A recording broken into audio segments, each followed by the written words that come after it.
बिस्मिल्लाहिर्रहमानिर्रहीम, अस्सलाम वालेकुम। मैं हाफिज़ मोहम्मद काशिफ और आप देख रहे हैं मेरा चैनल टेक्निकल इन्फॉर्मेशन पोर्टल।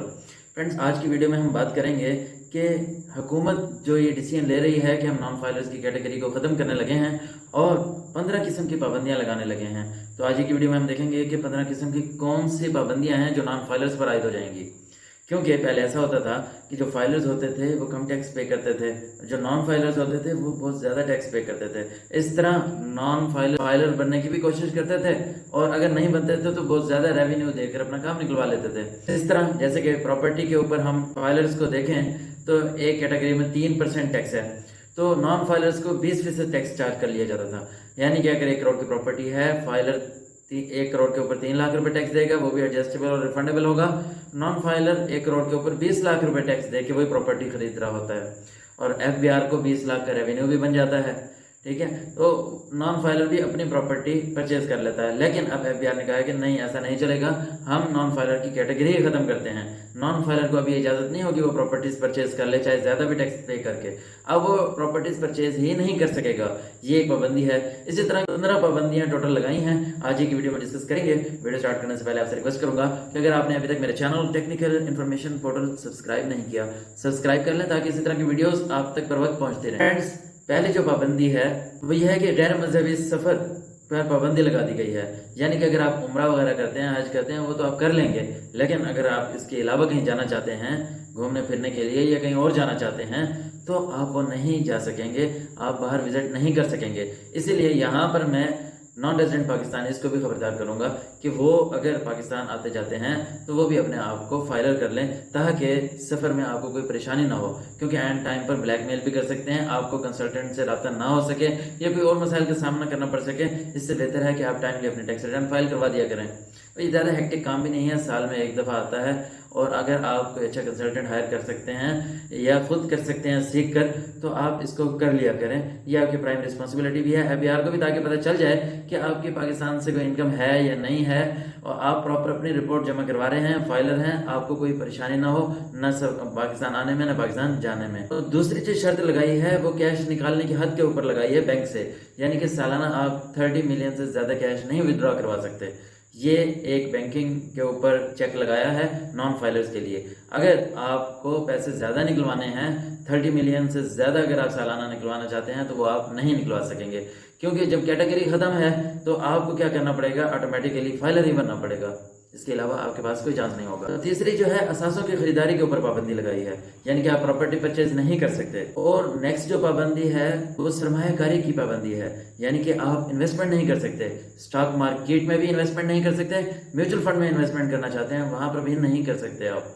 ये बहुत बड़ी पाबंदी है। आपको अगर पैसिव इनकम कमानी है, आपने सरमाया लगाना है, इन्वेस्ट करना है कहीं, तो वो आप इन्वेस्ट नहीं कर सकते, ना स्टॉक मार्केट में ना ही म्यूचुअल फंड में। इसके अलावा जो पाबंदी लगाई है बैंकिंग सेक्टर में, जो चेक लगाया है वो ये है कि आप अपना करंट अकाउंट नहीं खोल सकते। आप अपना बैंक अकाउंट ओपन करना चाहते हैं, करंट अकाउंट ओपन करना चाहते हैं, वो आप ओपन नहीं कर सकते, आपको पहले फाइलर होना पड़ेगा। यानी कि आप जब भी आप बैंक में अकाउंट ओपन करवाने जाएंगे वो चेक करेंगे कि आप फाइलर हैं या नहीं हैं, जैसे ही ये इंप्लीमेंट होंगी। और इसके अलावा बाकी जो छोटे मोटे लेन देन हैं उनमें भी बहुत ज्यादा आपको टैक्स पे करना पड़ेगा। यानी कि नॉन फाइलर जो हैं वहां पर हाई टैक्स पे करेंगे और जो फाइलर हैं वो कम टैक्स पे करेंगे। अब प्रॉपर्टी असासे और बैंक अकाउंट की तो हमने बात कर ली, बाहर जाना है मुल्क से वो भी हमने बात कर लिया, ये तो बिल्कुल ही नहीं कर सकेंगे ज्यादा टैक्स देकर भी।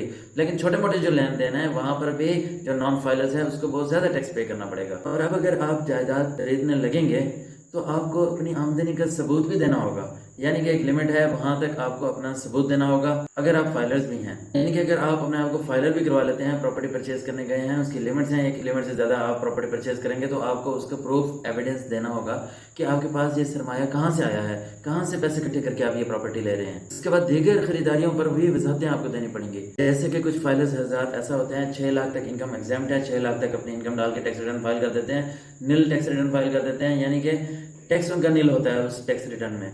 تو اس میں کیا ہوتا ہے، جب وہ کچھ اہم چیز خریدنے لگیں گے تب بھی ان کو وضاحت دینی ہوگی یہ پیسہ کہاں سے آیا. 6 لاکھ میں تو آج کل گھر کا گزارا نہیں ہوتا، یا اتنے آپ کے ایکسپینسز بھی ہیں.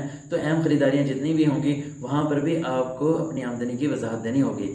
اسی لیے اگر آپ کی یہ پریکٹس ہے، نیل ٹیکس ریٹرن فائل کرتے ہیں، 6 لاکھ تک آپ اپنے ٹیکس ریٹرن فائل کر دیتے ہیں، تب آپ کو ان خریداریوں پر پریشانی کا سامنا کرنا پڑے گا. اسی لیے اپنے ٹیکس ریٹرن سوچ سمجھ کر فائل کریں، اچھے کنسلٹنٹ سے فائل کروائیں. ہماری خدمات بھی آپ لے سکتے ہیں. اگر آپ خود کریں تو سیکھ کر کریں. اگر آپ سیکھنا چاہتے ہیں تو ہمارا چینل حاضر ہے، اس میں 600+ ویڈیوز اویلیبل ہیں. ہر ٹاپک پہ آپ کو، ہر پریشانی پر آپ کو یہاں پر ویڈیو مل جائے گی جہاں سے آپ گائیڈ لائن لے سکتے ہیں. اگر آپ پراپر کورسز لینا چاہتے ہیں، کلاسز لینا چاہتے ہیں تو ہمارا کورس بھی جوائن کر سکتے ہیں. ٹیکس کے اوپر میں نے کورس بنایا ہے جس میں آپ بے شمار اپنا ٹیکس سیو کر سکتے ہیں، اپنے ٹیکس ریٹرن فائل کر سکتے ہیں، اپنے دوستوں کی، فیملی ممبرس کی، سب کی ٹیکس ریٹرن فائل کر سکتے ہیں. اس میں 3 منتھس تک آپ کو کوچنگ بھی ہم دیتے ہیں. جب آپ یہ ٹیکس ریٹرن فائل کرنے لگتے ہیں، کوئی مسائل آتے ہیں تو ہم آپ کو گائیڈ لائن بھی ساتھ ساتھ پرووائڈ کرتے ہیں. اس کے بعد جو پابندی ہے، بینکوں کے ساتھ نان فائلرز کی انفارمیشن شیئر کی جائے گی. یعنی کہ FDR بھی بتائے گا کہ یہ لوگ نان فائلرز ہیں. بینک ویسے خود بھی جج کر لیتے ہیں جب بھی کوئی ٹرانزیکشنز ہوتی ہے کہ فائلرز کے کیا ریٹ اپلائی کرنا ہے، نان فائلرز پہ کیا ریٹ اپلائی کرنا ہے. آپ نے دیکھا ہوگا بینک پروفٹ بھی آتا ہے تو فائلرز کے ڈفرینٹ ریٹ ہیں، نان فائلرز کے ہائی ریٹ ہیں. تو اسی طرح بینکوں کے ساتھ بھی ڈیٹا شیئرنگ ہوگی، نان فائلرز کا بتایا جائے گا تاکہ ان کی جو ودرال لمٹس ہیں اس کے اوپر بھی چیک لگایا جا سکے، اور اکاؤنٹس اوپننگ کے حوالے سے بھی چیک لگایا جا سکے. جیسے کہ میں نے آپ کو بتایا ہے کہ کرنٹ اکاؤنٹ اوپن نہیں کروا سکتے، اسی طرح ڈیفرنٹ چیک لگائے جائیں گے تاکہ اپنے آپ کو فائلر کروا لیں. اس کے بعد مارکیٹ ویلیو سے کم جائیداد کی خریداری، یعنی کہ حکومت نے اگر چیک کرنا ہوگا کہ آپ نے اپنی ویلتھ اسٹیٹمنٹ میں کوئی پراپرٹی انٹر کی ہے تو اس کی مارکیٹ ویلیو سے کہیں زیادہ تو آپ نے اماؤنٹ نہیں لکھ لی، کیونکہ پرچیز ویلیو لکھتے ہیں، کاسٹ ویلیو لکھتے ہیں، وقت کے ساتھ ساتھ مارکیٹ ویلیو تو بڑھ جاتی ہے، لیکن آپ کی جو ویلتھ میں ویلیو وہ بھی کم ہونی چاہیے تاکہ آپ کا کیپٹل گین بن سکے. فار ایگزامپل آج میں نے ایک پراپرٹی پرچیز کی 1 کروڑ کی، تو وقت کے ساتھ ساتھ وہ 1.5 کروڑ کی، 2 کروڑ کی بھی ہو سکتی ہے. یہ نہ ہو کہ مارکیٹ ویلیو کے ساتھ ساتھ میں بھی اس کو بڑھاتا جاؤں، 1.5 کروڑ کر دوں، 2 کروڑ کر دوں. ایسا نہیں ہے پاسبل، اور ویسا لا بھی نہیں ہے ایسا لکھنے کا، FDR بھی الاؤ نہیں کرتا. تو مارکیٹ ویلیو سے آپ کی جو پرچیز ویلیو ہے وہ پرچیز کرتے ہوئے تو سیم ہو سکتی ہے، لیکن وقت کے ساتھ ساتھ آپ کی سیم نہیں ہوگی.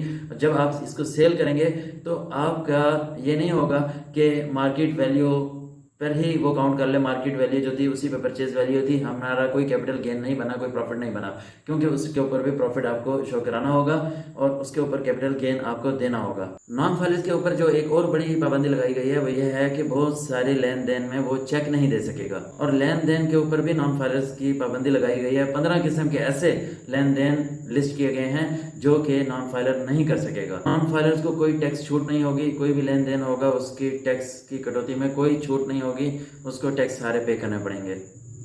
میں یہی بات کہتا ہوں کہ کیا نان فائلرز فائدے میں ہے یا فائلرز فائدے میں ہے؟ نان فائلر سے الٹا ڈیورنگ دی ایئر زیادہ ٹیکس پے کر جاتا ہے، کیونکہ ہر طرح کی پابندیوں کا اس کو سامنا کرنا پڑتا ہے. جو بھی چیز پرچیز کرتا ہے یا تو اس کو مہنگے ٹیکس پر ملتی ہے یا اس کو ملتی ہی نہیں ہے.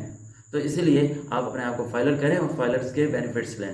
اسی طرح جو نان فائلرز ہیں ان کو کاروبار کرنے میں بھی پابندیاں لاگو کی گئی ہیں، یعنی کہ کچھ کاروبار میں وہ پارٹیسپیٹ کر سکتا ہے، کچھ میں نہیں کر سکتا. کچھ کا ذکر میں نے اوپر کر دیا ہے، یعنی کہ اس کے اوپر کاروبار کرنے پر بھی پابندیاں لگ جائیں گی.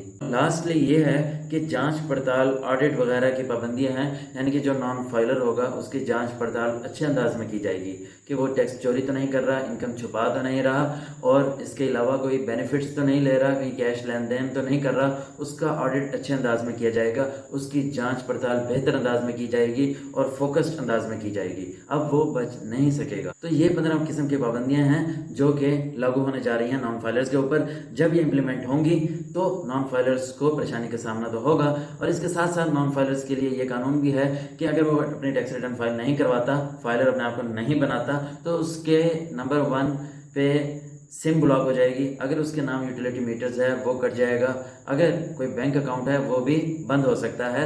سفری پابندیوں کی بھی بات کر لی، انویسٹمنٹ کی بھی کر لی بات، پراپرٹی کی بھی بات کر لی ہے، گاڑیوں کی بھی بات کر لی ہے کہ یہ بھی پرچیز وغیرہ نہیں کر سکتا، سفر نہیں کر سکتا. تو امید کرتا ہوں آپ کو میری ویڈیو پسند آئی ہوگی. اگر پسند آئی ہو تو میرے چینل ٹیکنیکل انفارمیشن پورٹل کو سبسکرائب ضرور کیجیے گا. اس کے ساتھ ہی حافظ محمد کاشف کو اجازت دیجیے گا نیکسٹ ویڈیو تک کے لیے. اللہ حافظ.